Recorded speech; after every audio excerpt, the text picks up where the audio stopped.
Alhamdulillah, salatu wassalamu ala rasulillah. Thank you, first of all, for being here tonight. Brother Muhammad Khan did a fantastic job announcing this event. Alhamdulillah, we have a good number of you here. I'm usually louder than this, but I've been under the weather the last few days, so I apologize for not being as loud. If you can hear me, if you cannot hear me in the back, just raise your hand. I'll try to get louder. Today's event should not take more than an hour. There's a lot that we could cover. And I was debating what should I talk about and what should I postpone. But this, inshallah, if things go well, and I'm invited again, this could be the beginning of a series of learning sessions about different topics in Islamic finance. This particular session I did last week in the Masjid in 63rd and a few weeks ago at the Ames community. So if you're with me for an hour, I probably will take you through the lecture part for, I would say, 45 minutes, and then 15 minutes will be to take all your questions. Then after the hour, I have to drive back to Ames, otherwise my wife will not let me in. So, and inshallah, I'll stay in touch. I mean, my business cards before you leave and before I leave, my business cards are sitting right here. I have a full-time office on West Des Moines, you know where West Glen Center, and on Mel Civic Parkway, there's Super Walmart, Super Target. Right there, I have an office in West Glen, so email me, call me, let me know if you wish to stop by, but just make sure you're in touch. Okay.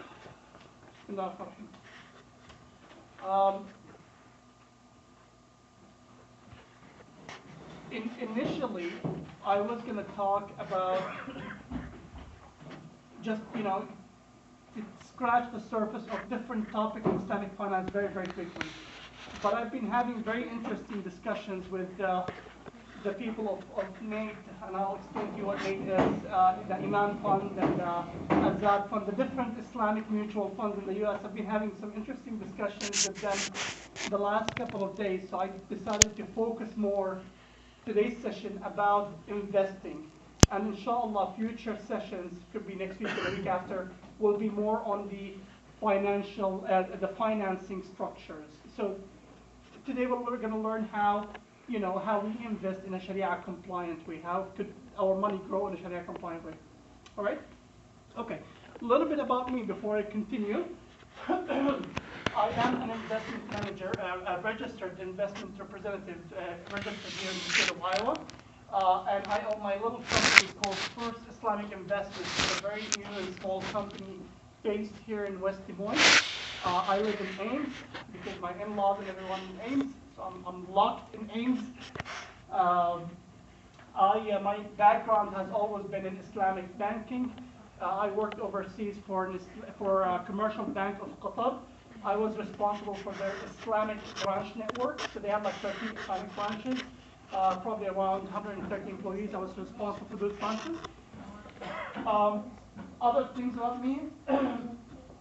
I am a certified Sharia advisor and auditor by IUP. IUP is it's an abbreviation for the Accounting and Auditing Organization for Islamic Financial Institutions. What they do, they are pretty much the highest. They're like the central bank of Islamic institutions in the world. What they do, they issue standards. This is what they issue. These books. They issue standards of what's a Sharia compliant financial solution, and it's very, very detailed and very technical. Who reads this? Financial professionals, and more importantly, central banks of countries. So like, for example, Pakistan, Qatar, Oman, the central bank that governs all the banks, they use this to tell the banks what is Sharia compliant and what is not. Because as a central bank, they don't have a lot of experience in Sharia compliance, so they go and they refer to these people to decide what's compliant and what's not. So I am certified by them as a Sharia advisor and auditor. Also, I am a board member of the AIMS Islamic Center in the capacity of a treasurer. This is on the professional side. On the academic side, I have a master's degree in economics from Iowa State University. I also have a master's degree in business administration, MBA, from Webster, and my undergrad also in business administration from Kansas City. So, enough about me. Moving on. What we will not cover today, is jurisprudence discussion. We're not going to do discussion on fiqh. So we're not going to do ahadith and adillah min al-Quran, because I take it that we're all readers of the Quran, and we're all, alhamdulillah, literate enough to know what the Quran's opinion on interest, and what are the ahadith on the interest and alcohol and all that stuff. It's very obvious. But I'm going to take you into the practical side. Okay, so you know Quran says, you know, Ya ayyuha alladhina amanu, ya ayyuha alladhina taqullaha wa dharu ma baqiya min ar-riba. We know this. So what do we do? All right, so I'm going to take you into that part. What I'm also required by law to tell you that this is not an investment advice. This is a learning session. So whatever I tell you today is not an investment advice. Okay? The last thing, my discussion and the way I interpret this, because if you go on Google, you will see so many scholarly opinions on what's halal and what's haram. And, you know, Brother Wahid Khan is spot on when he said it's difficult. And we don't feel comfortable on giving fatwa. I mean, we're not in a position to giving fatwa on what's halal and what's haram. But what I'm comfortable in doing is explaining to you what is considered compliant, Sharia compliant, according to this organization. And who runs this organization? Probably more than 85 of the most renowned scholars in the world. They are part of this organization. Okay? So, and that's what I'm going to be guided with. Are you with me so far? Good. Right. Today's discussion, it will have several parts. Part one, we're just going to touch on the prohibitions in Islamic finance. What are the 4 prohibitions in Islamic finance? What's not allowed? And then I'm going to take you very quickly also into a couple of financial concepts, just financial concepts that you need to be aware of, Muslims need to be aware of. Then I'm going to spend a lot more time talking about investing in Islam. I'm going to spend most of the time talking about investing in Islam and how is it actually done. Okay? In that part 3, I'm going to walk you through the 3, there are, I don't know if you know this or not, but there are 3 funds in the US here. They claim to be investment funds. They claim that they're Sharia compliant. So I'm going to give you my opinion of them. Okay? Here we go. Part 1. Prohibitions in Islamic finance. There are 4 prohibitions. The first one is usury, interest. Tamam?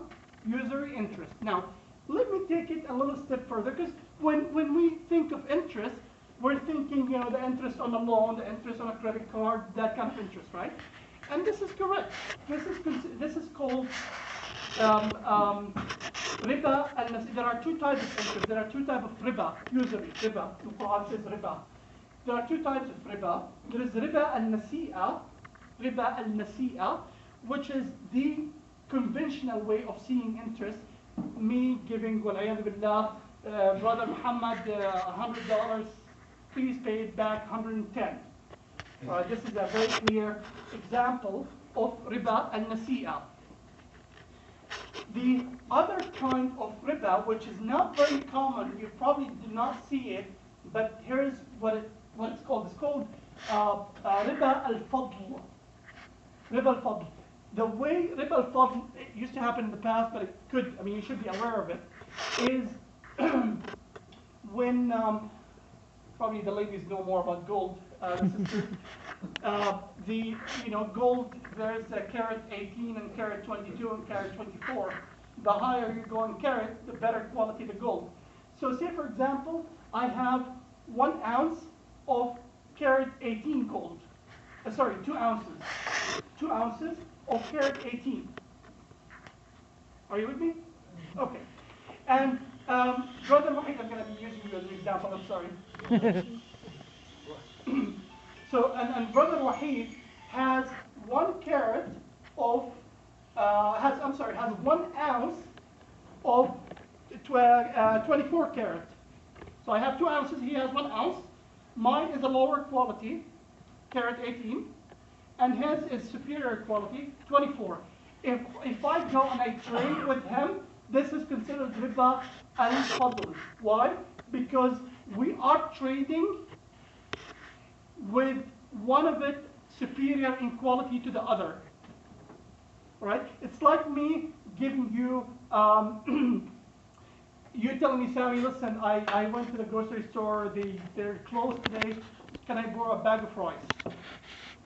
I said, okay, fine, here is a bag, 15, 20 pounds of rice, and it's not, you know, the best quality, not basmati or jasmine or whatever, it's a lower quality. But I said, listen, brother, when you return this to me, I needed the same bag, same quantity, but it's superior quality, basmati or stuff.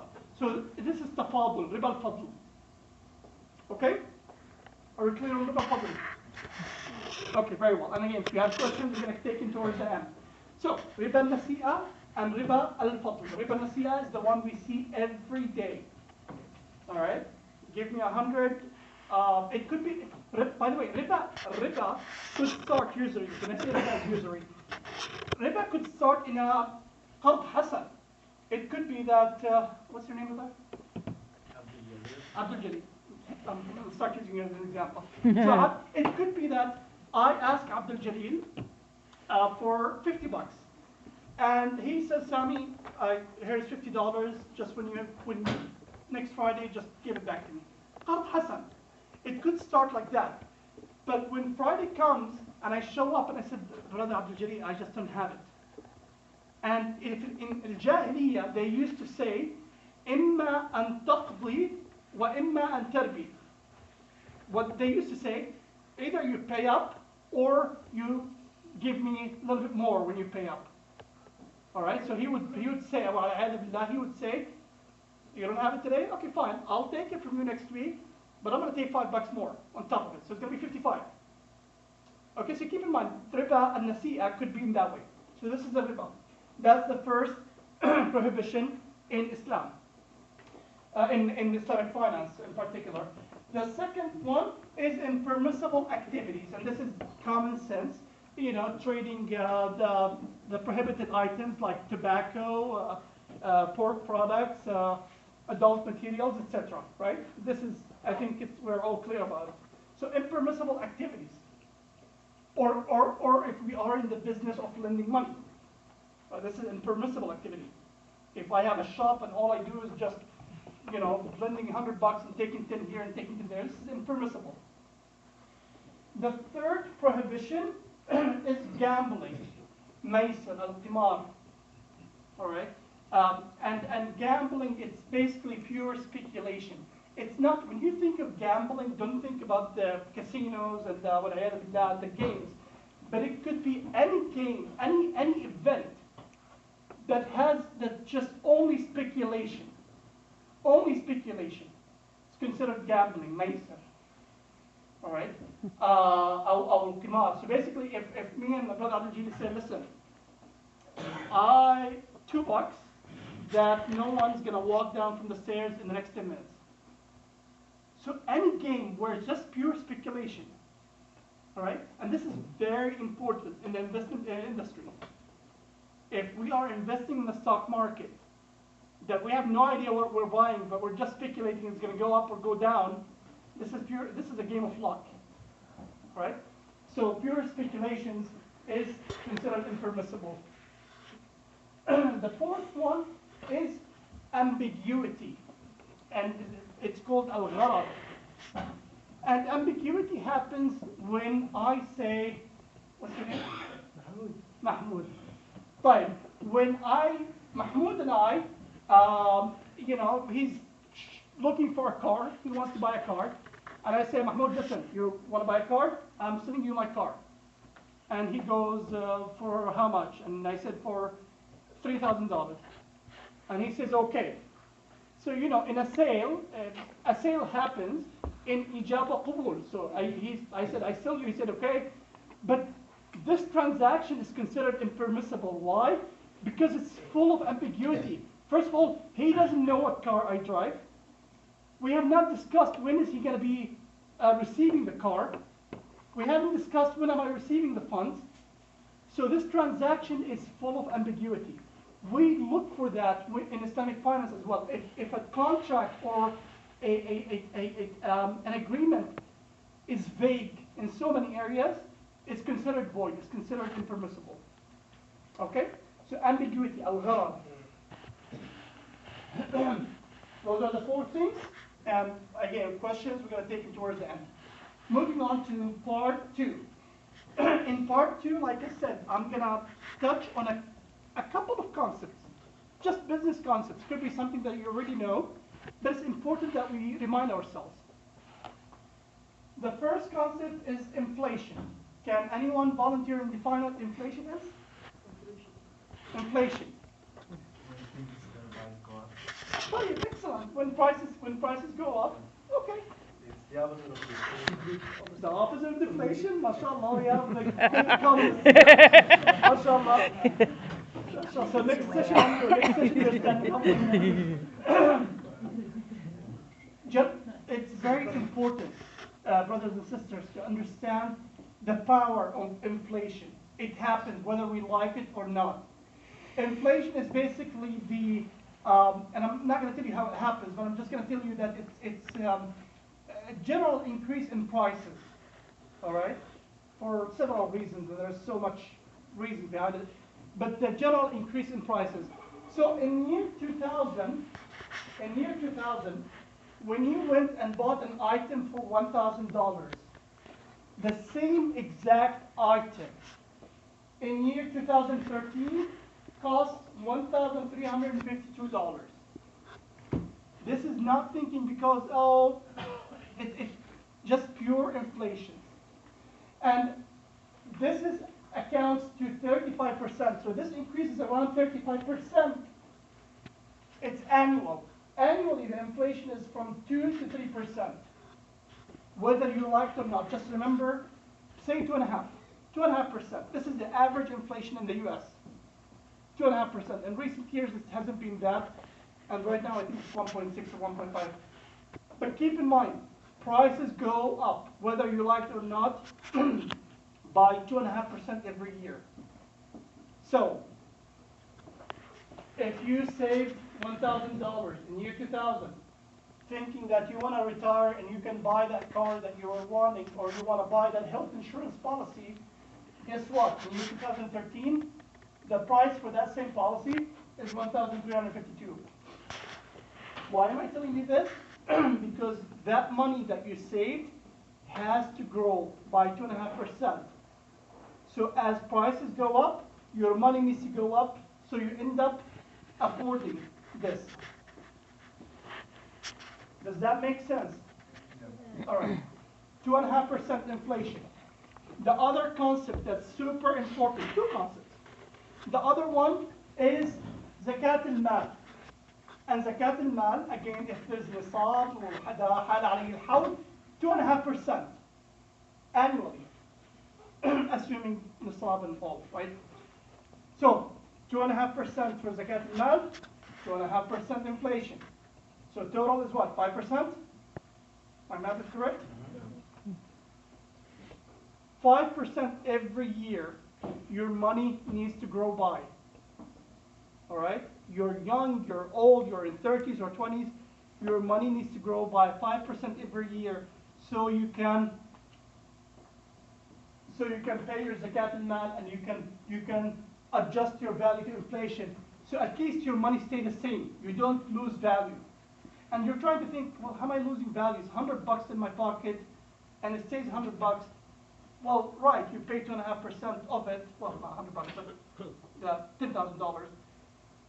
It reduces because you pay zakat al-mal, and the inflation, you don't see it, but it's eating the value of your money. You don't have to be convinced, but what you need to remember, any money that you have needs to grow by 5%, at least 5% every year. All right, the other thing, again, we're still in financial concepts.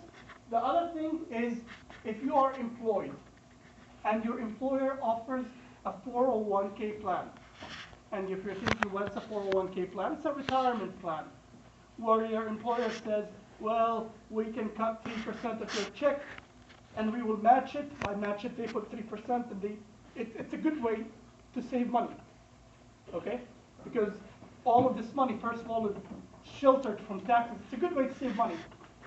But what you need to do as a Muslim, you need to find out from your employer what are the fees involved in this 401k. See, the problem, and when I was young, we take our 401k for granted without really asking questions. Because what your employer does, say I work for Walmart and they have a 401k, what they do, they hire a company like mine to run it. Okay, so your employer is not owning, they don't run the 401k, a financial professional does, and the financial professional charges fees.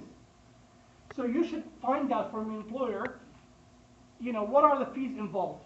And what I did, I prepared here a one sheet that has so many questions you should ask your employer, in particular the HR department, all the questions what you should ask to learn about your 401k in the language that they use, you know, what are the terms for the different fees.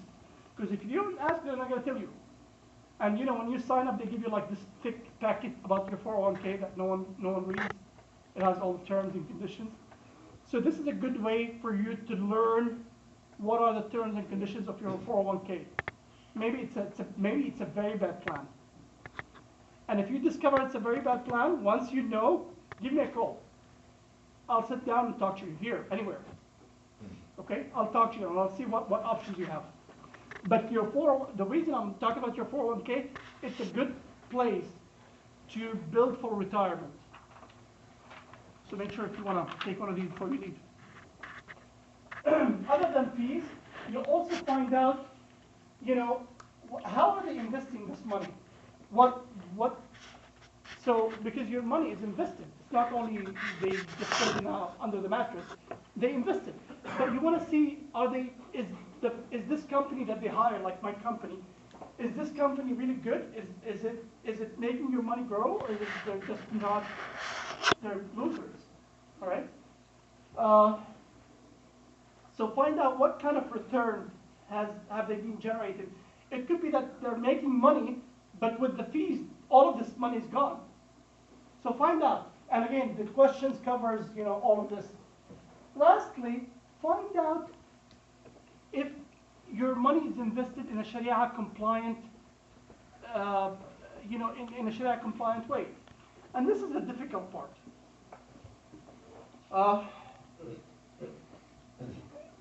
401ks in general, you know, I said they hire investment companies, right?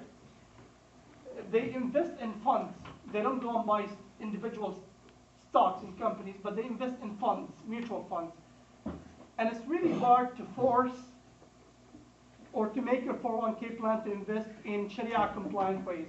But I can help, and this is why we have very few companies. I can't think, well, I think I'm the only one in Iowa that you know, can help tell you what are the options. But ask them, if you don't Sharia compliant, they're not going to know what they're talking about. But just ask them, what are they investing in? Because you and I will not invest in a bank, because it's obviously a usury, interest-generating business. It's haram, right? Yes? No? Yes? Yeah. But your 401k will. They have no problem. You and I will not go and buy a government bond. You know, government that's a debt instrument that has interest. We're not, because it's haram. Your 401k will. So do not go and pick a fight with them, but I'm asking you to learn what's in your 401k using this sheet. Find out and just give me a call. I'll come and sit down here and try to see what are your options. Okay? Now, speaking of options, there are several options. For example, there is something called self-directed 401k. It's basically some employers will let you take the steering wheel of your 401k. They will tell you, oh, okay, you have certain way you want to invest. Fine, we have this option. Some employers do, not all of it. It's called self-directed 401k. If they offer this option, fantastic, talk to me. All right? The other way is an IRA. IRA is also another retirement account. It's a place where you can save money for retirement and let it grow. Remember, we have to grow the money by 5% every year? All right? So this is also another option. A third option, not too many people know about. How many people here are self-employed? Okay. Self-employed people, they can do something called solo 401k. And I'm not going to get into details, but it's a 401k plan that you own by yourself, and you can open it in any of the investment companies here. Lastly, you can also, tell your 401k plan, listen, I don't want to participate in my 401k plan because it's all haram. I'm just going to, save my money in a normal investment account with Wells Fargo or Charles Schwab or any of those guys.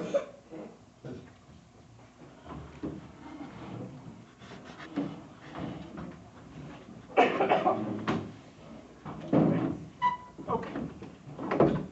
So there are options. We're not going to dive into so many technicalities, but I want you to know that learning about your 401k is very important. I also want you to know that there are options. But before we discuss options, you have to find out what's going on in your 401k. And this piece of paper helps. Now, we're done with the financial concepts. We talked about inflation, 2.5%. We talked about zakat al-mal, 2.5%. And we talked about 401k. Those are just financial concepts. Moving on to investing. And before I tell you how investing is done in a Sharia compliant way, let me tell you what are the options right now in the market. And this could be something your 401k plan could offer. They could tell you, oh, we can go to this Iman fund, or there are 3 Islamic funds that they claim to be Islamic funds here in the US. Do you know what a fund is? Could someone define what a fund is?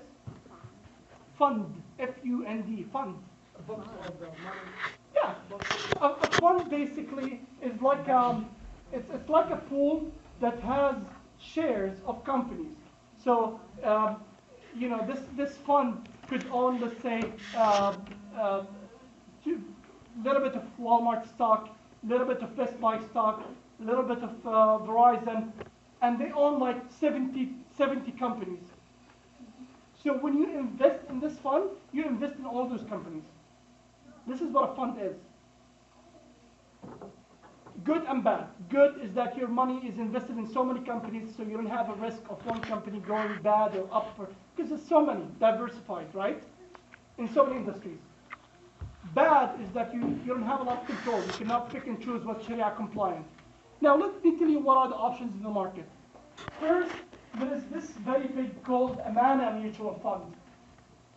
Amana Mutual Fund, run by this guy. They say that they are Sharia compliant. And this guy, Nicholas Kaiser, he's not Muslim, but he's running this fund. And they have probably around $2 billion in assets. So there's $2 billion in money invested.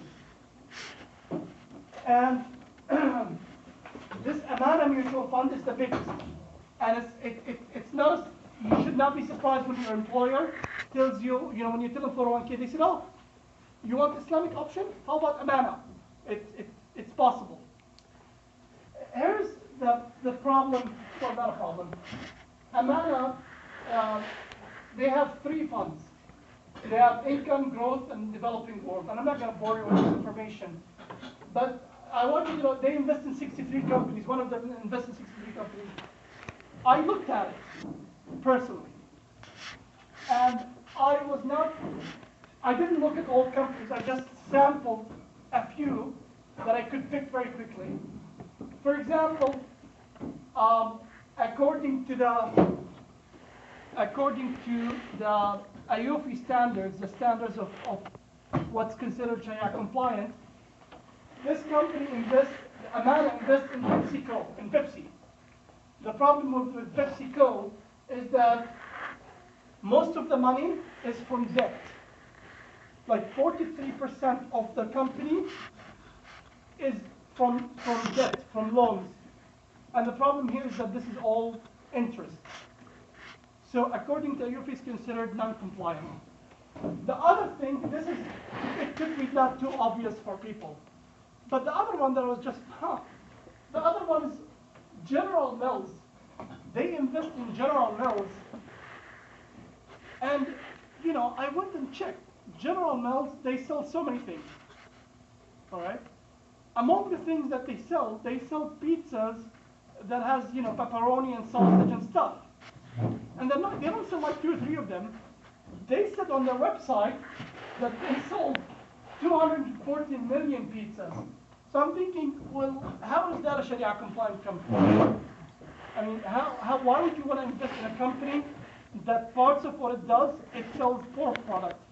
Sausage, pepperoni, right? And a lot, 240 million in 1 year. The third problem, my problem, okay? Again, they say, no, it's all Sharia compliant, fine. But my problem, I would not invest in Humana. They do. Humana, they sell insurance products. And you like it or not, the insurance currently in the market is not Sharia compliant. And you and I are, you know, well, I have what you have, Progressive Geico, there are no other options. Okay? But they invest in Humana, which is a non-compliant insurance company. See, one thing is to have an insurance plan because you have to, you're required by law, no other option. Another thing is to go and invest in it and to be part of it and actually buy shares in it. So it makes me think of what kind of judgment they have. But this is my opinion. Now, Iman Fund, managed by a company, they're based in Illinois, and it's managed by a company called Allied Asset Advisors. And the portfolio manager is Dr. Bassam Osman. He's a neurologist in Chicago. He's a well-known neurologist in Chicago. And aside from the fact that why would a neurologist run a portfolio, an investment portfolio, and also aside from the fact that when does he have the time to invest the 130 companies in his portfolio, in his fund? See, picking and choosing what companies to invest in and to keep track of what they do, so anytime they're Sharia incompliant, you just drop them, it's not easy. It's quite technical.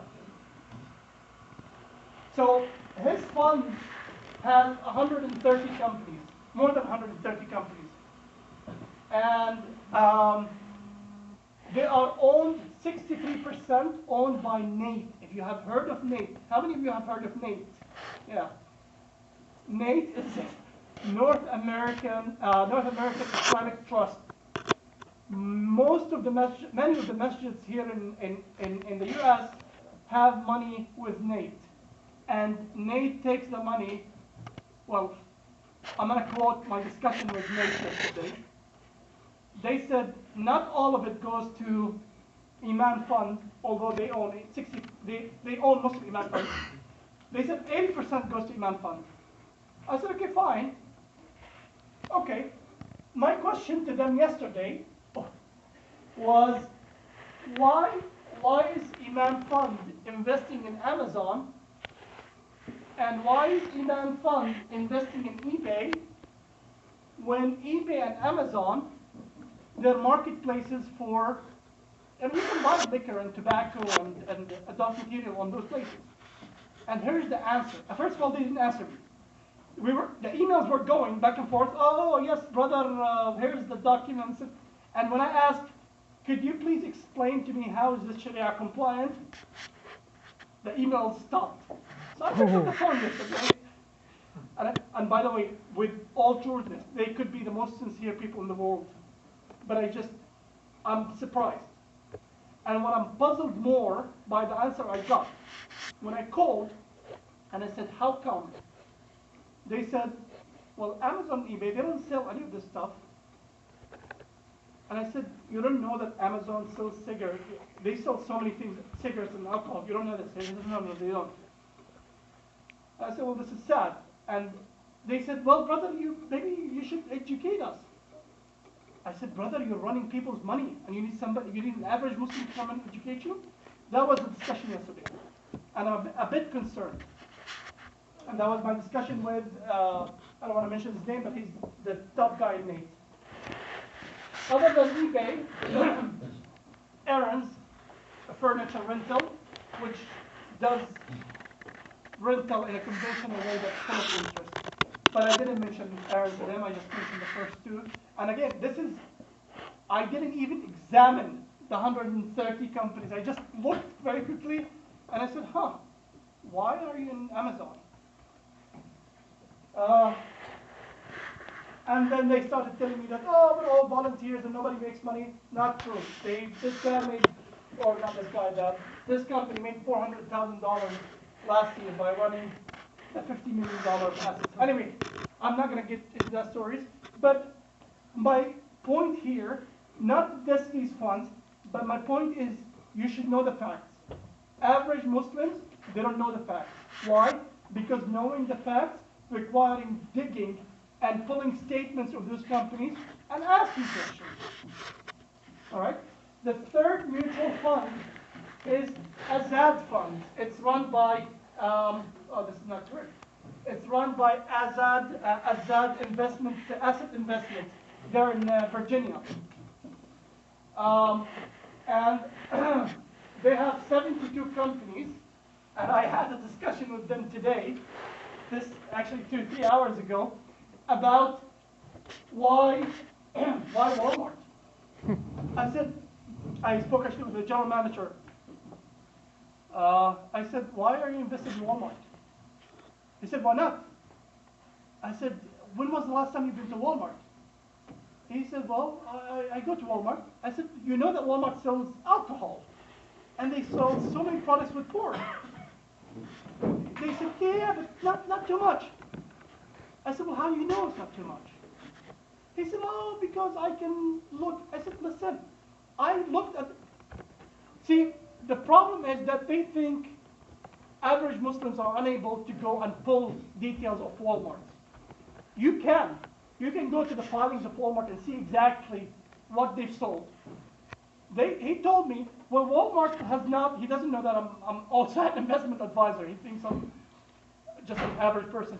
He said, well, Walmart has not done, not most of the sales from alcohol. I said, how do you know? And this is the problem, you know? Aside from that, Walgreens again sells liquor and sells Tobacco. Tobacco. Do they still sell tobacco? Yeah. CVS is stopping. Yeah. Walmart still does.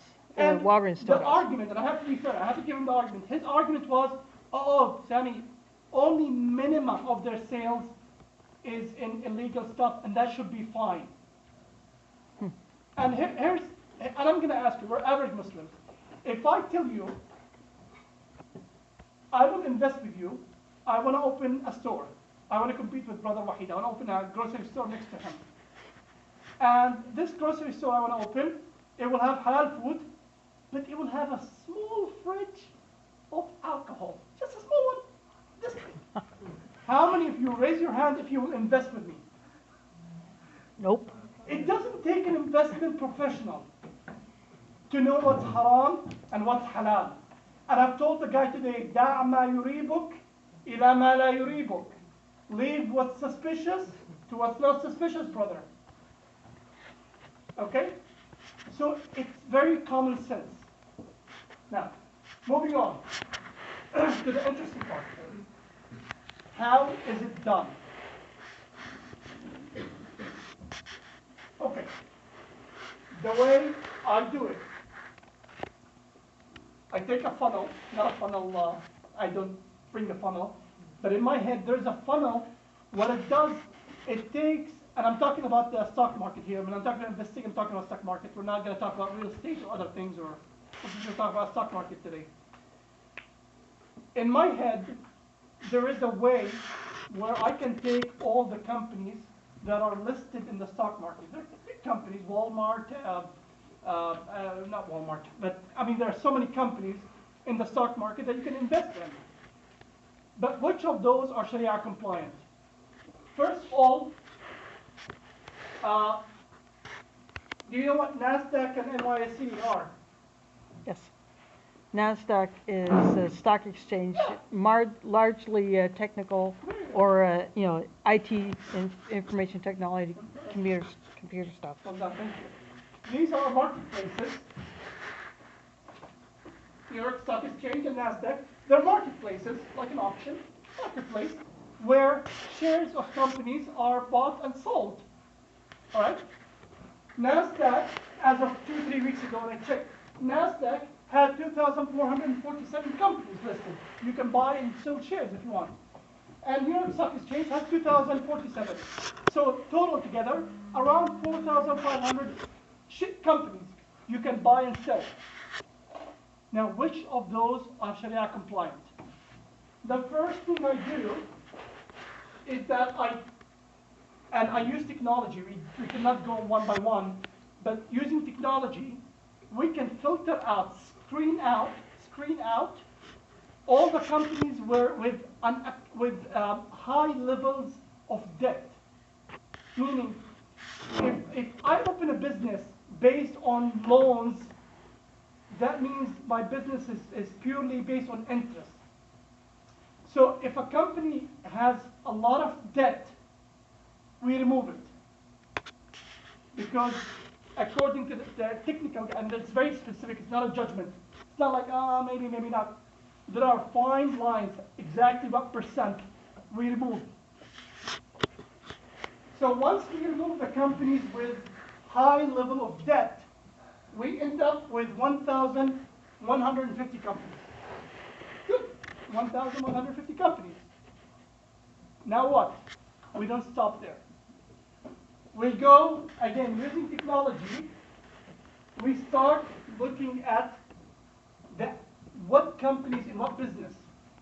Some of those companies could be casinos.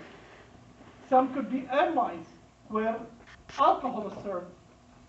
I wouldn't invest in airline because alcohol is served in airliners, right? So we start removing all of those. Banks, we remove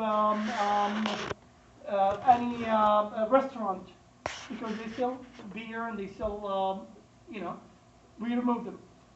So we start screening out activities. Remember the 4 prohibitions?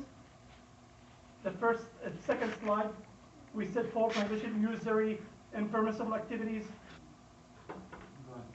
gambling. Impermissible activities, this is what we take out. Impermissible activities. We screen them out. So we put the 115 and we screen out and we end up with a number.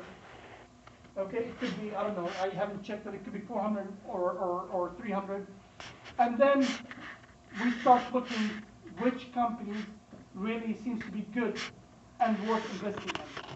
So the story here, it's not an easy thing. It takes a lot of work to sit down, and it takes knowledge as well of market conditions and industries and what's happening. But it's doable. I want you to go home and knowing that it is doable. Many in Ames and other places, they think there are no ways we can invest here because putting money in the bank in a CD or a savings account has interest. And anywhere else has interest. No, there are ways it could be done. Okay? Now, when you end up with companies that you can invest in, you can do that yourself. I mean, if you decided you found a company that builds tires, like what was the tire company? Firestone. Firestone. If you think Firestone, you looked at it, it doesn't have a lot of debt, and it looked, they only build and then you think, oh, well, why not? Fine. Now, what I want you to know, once you invest in these companies, in the companies that were permissible, there are certain types of trades. When you are in the stock market, there are trade types. And I want to tell you which trades are Sharia compliant and which are not. The first one is long trading. Long does not mean long horizon, does not mean 3 years, 4 years. Long, hear me out.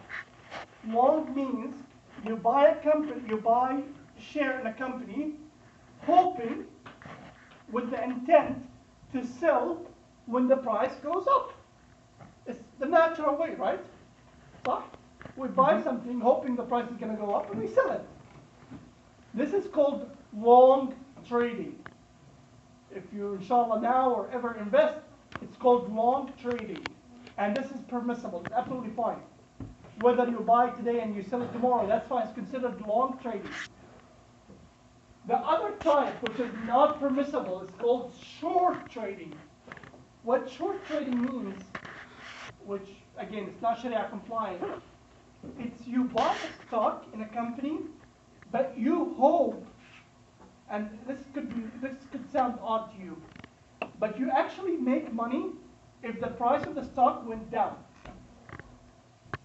I'm not going to explain the technicalities, but if you buy a stock in a short trade, you make money if the price goes down. So if you think Apple stock is too high and you know it's going to go down next week, you buy it short, and next week, if it goes down, you actually make money. Short trading is not allowed in Islam. Okay? So if you ever invest, short trading is not allowed. The other type is margin trading. What margin trading is basically when you tell, when you want to trade, you have to open an account with a broker company like Charles Schwab or one of those companies, or Wells Fargo. Margin trading is when you put in your account $5,000 and they tell you, oh, you can buy stocks for $15,000. We will lend you the rest. It's called margin trading because you're buying stocks not only with your own money, but with other people's money. And this is not allowed. Margin trading, it happens a lot. Okay?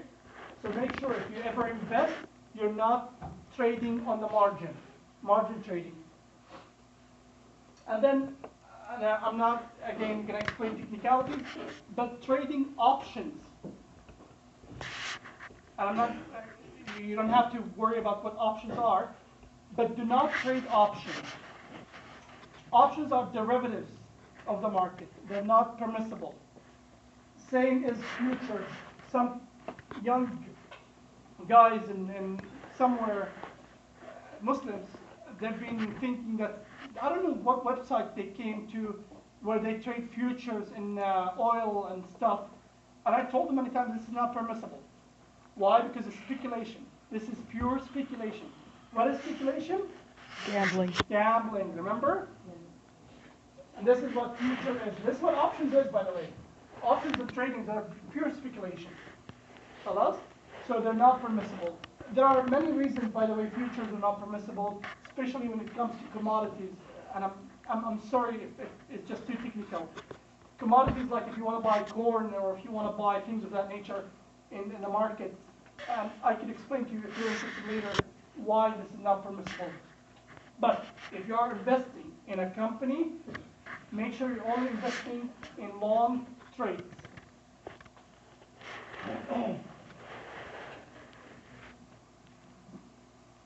That was painless. Was it not? That was pretty much it. I appreciate you bearing with me. I didn't get very technical, and you saw me flying through the concepts because I just wanted to get you a taste. I also wanted to get you a hope that it's doable. You can. And I also want you to remember that you need to grow your money. 5% is very, very important. Okay? And I could show you by examples that this money, you think, do not make the mistake that my father did. My father worked as a teacher for 45 years. He only saved his money every month, every month, every month. And the last 5 years before he retired, he thought he saved enough to retire because the rent of our house it's overseas. It was $1,000. So he thought, oh, I saved enough money, $1,000, I can pay it from my savings, and I could be fine. What happened in the last 5 years, the inflation in that country went so high that the rent all of a sudden becomes $7,000. Holy crap. So my father could not retire. He's 68 today and he's working. He has to continue working. He has no other option. All right? It's very important, and I'm very determined to spread the word. Pay close attention to the 2.5% inflation. Well, in this country, it is 2.5% if you stay here. If you go to other countries, find out what the inflation is in that country, and your 2.5% zakat al-mal, which is rukn min arkan Islam. It's a must. It's not an option. That was it for me, and time for your questions. And if you don't have any questions, feel free to I'm gonna, again, business cards right here. This is the one sheet for the 401k questions. Our company provides financial planning services. It's basically sitting down, asking you so many questions, putting together a plan with you. It's a probably 30 or 40 pages plan. What do you need to save for how long, and putting the full comprehensive plan. What exactly do you need so you can retire comfortably? It's not a 1 hour job. It takes so many hours to build, and it's quite comprehensive. This is a little brochure about financial planning. If you're interested, you can take one, and soon, inshallah, in Masjid, you will see this as well by the door, so you could grab a copy. But anytime you want to meet with me, again, email me or call me, and I'll be more than glad to set up a plan for you. Please. Yeah. The question is, you say several times, just call me or come or teach me. Are you charging that time? I said, if you like the lawyer, so. Well, I'm not charging today anything, so I. Not today, the other time. I'm usually very transparent. Okay, people know me, I'm very, very transparent. Alhamdulillah, Brother Wahid Khan knows that I'm a lot more involved in the community. See, money is not everything, but money is important to make a living. Yeah. So, if I start charging, you will know. It's not going to be a surprise. But for discussions that you and I will have, for things that you need help with, and I can help you answer questions, give you information, this is going to be done anywhere here at no cost. All right? It doesn't mean I'm going to spend weeks with you, but it means that if I can help you, tell you what to do, where to go, and things like that. But once I start managing your investments, or once I start building your financial plan, this takes probably 8 or 9 hours to build, and investments takes years, if not a 1 month thing. It takes years to build your wealth. Those are things that I talk about. But questions and information, this is the least thing we could do. Yeah. All right, what can you tell us about making more most of the students in the school? And they call it like 2 different names, something like Yeah, Stafford loans and Wallahi, listen, yani, we're not going to say halal for something that's haram. It's obviously, it has interest, and obviously it's a haram product. Yani, we're not going to lie about it. Lakin, I have seen, and probably Brother Wahid have seen some, fatwas out there, especially for Muslims living in such communities. The same question would be, what will you do for a car insurance? Okay, what are you going to do? Where are you going to go? Yes, I heard of a couple of companies that does takaful insurance, which is Sharia compliant, but they're not in Iowa, first of all, and I haven't checked if they're truly Sharia compliant or not. I have a progressive insurance. If honestly, I'll be very honest with you, if I need to go to school, Allahu Akbar, Allahu Akbar, Allahu Akbar, Allahu Akbar. Ashhadu an la ilaha illallah. أشهد أن لا إله إلا الله أشهد أن محمدا رسول الله أشهد أن محمدا رسول الله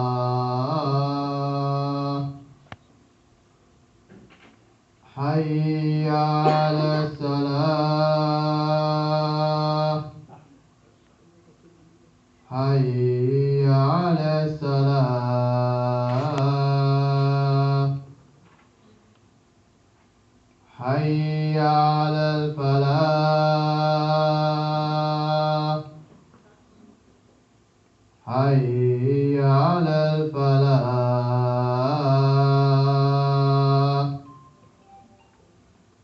الله أكبر الله أكبر لا إله إلا الله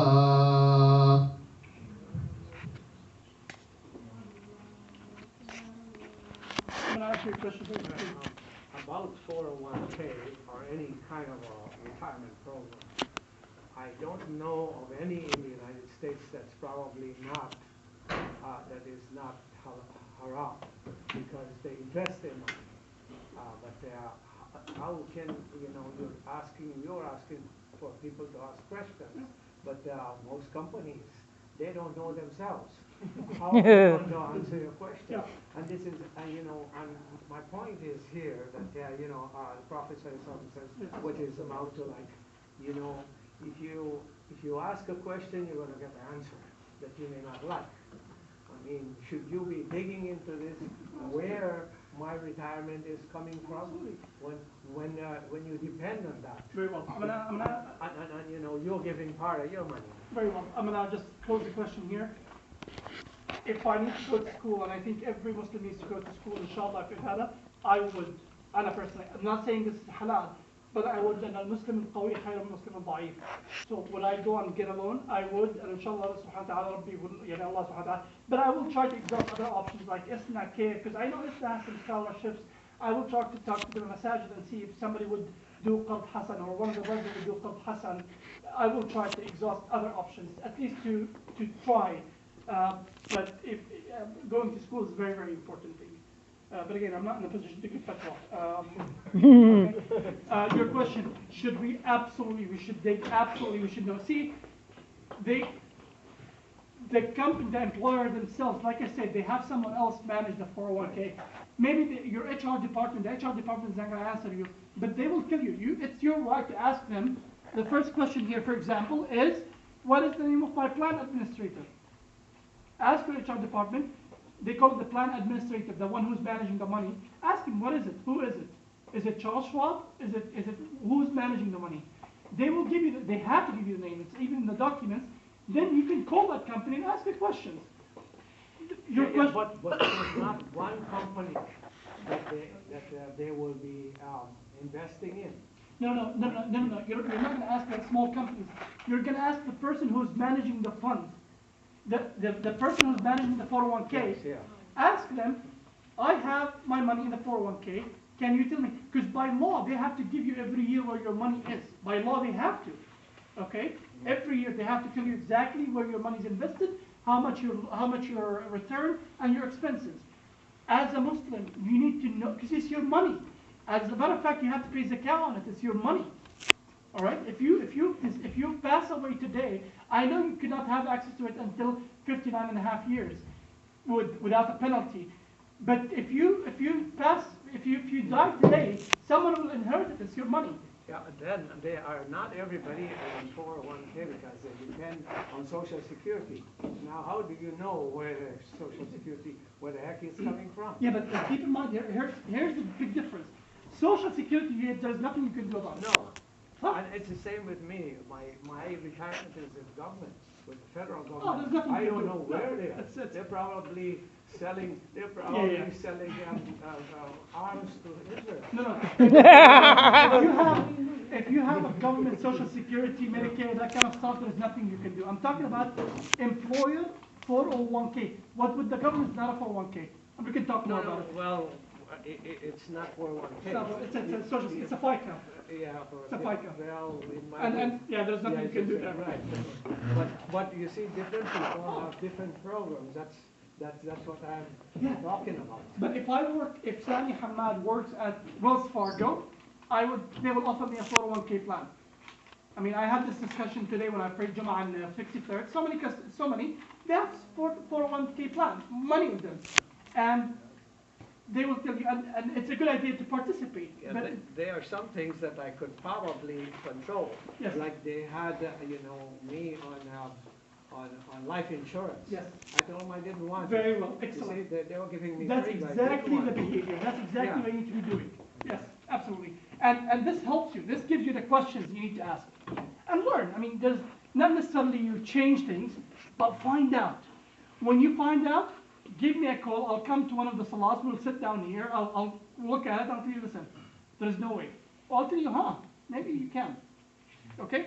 Other questions? Actually, my question also about 401k. 4 years ago, my company offered me 401k, but when I asked one basic question, where are you guys going to invest my money?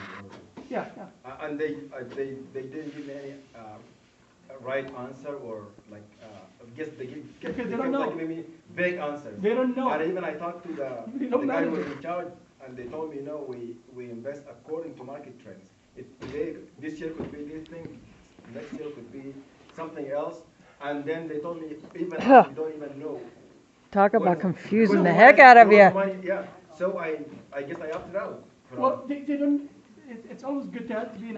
They don't know because someone else managed it. It's not them. Right. No, they gave me a phone number for the money company. Yeah. Also, they didn't know exactly. They The told me- plan administrator required by law to give you options even. Not to tell you, but even to give you options how to invest. They're required, I think, 23 options. I think required by law. And also, I learned that the company was like paying debts and stuff, so I just said, Okay. I opted out. You had a question? Yes, for anyone who might want to start a business or a charity, are there options that are halal or Sharia compliant? To start a business, I understand there are several financing companies. By starting a business, you're talking about borrowing? Well, getting some startup capital, how So basically to, borrowing, you could either try to see if the community would chip in and put together a fund, or if there are probably 6 or 7 financing companies that I could not testify if they're compliant. And so easy to put a Sharia compliant label or to put an Islamic label on what you do. So easy. I mean, if I open a store next to Brother Wahid and put halal sign, but you walk in and it's so easy to put a sign that says halal. There is, I heard there is riba, there is guidance, there is in Chicago. If you Google the internet, there are so many options. But are they doing really things the halal way? Ask for a contract. Just before you sign the contract, tell them, can I see the contract that you guys have? When you have the contract, give me a call. I'll sit down with you here, free. Thank you. Okay? I'll take a look at the contract. I'll tell you if it's you're compliant or not. Okay, before we wrap up here, do you want to have questions? Go ahead. Yeah. Take yourself. Go ahead. I think buying a house kind of on investment. To buy a house, you need to get a loan. There is a big question on this one. والله يا أخي شوف القضاوي يعني I have seen, and like I said, we cannot give a fatwa. It's engaging in interest is haram. I have seen fatwas that says Muslims in countries where there are no options and they have to live a decent life, and to live a decent life they have to buy. It is permissible. I rent. Up until today, I rent. I personally refuse to engage in a mortgage unless I have to. All right? This is my personal opinion. But it could be, now, if you're doing it as an investment, so it's not even a necessity, I don't know, you have to think about it. Like having private use to live a life and If it's your, I cannot give you a fatwa. If I understand, if it's a primary residence, if it's your residence and you have to have it because it's a large family and you cannot be in an apartment because your family is big. But if it's a second home or a third home, I don't know, yani, you really have to be engaged in a it's 30-year mortgage, yani. Think about it. I have a question. What about habitats? Yeah. The Habitat for Humanity? Yeah. Well, I know very little about them. Mama, what they do? They come and they build a tree and then what? Yes, they just check on your family, like low income, and you just they see if you have how many kids you have, and they build you like 5 bedroom. And You pay like 500 or something easy, simple. It's a loan. Yeah, it's a loan, but it's not interest. You see that? The house is reasonable, but it is a loan because while you're paying it, there's interest Sorry, added in it. is there a contract somewhere? I believe they do use contracts and something called sweat equity, where the person or the people have to participate in the building. 150, perhaps you can buy it for a period in 150 or whatever it is, and you get a short time. Just bring the contract, we'll take a look at it. We have not discussed the ways to finance an Islamic way, murabaha, ijara, the other things.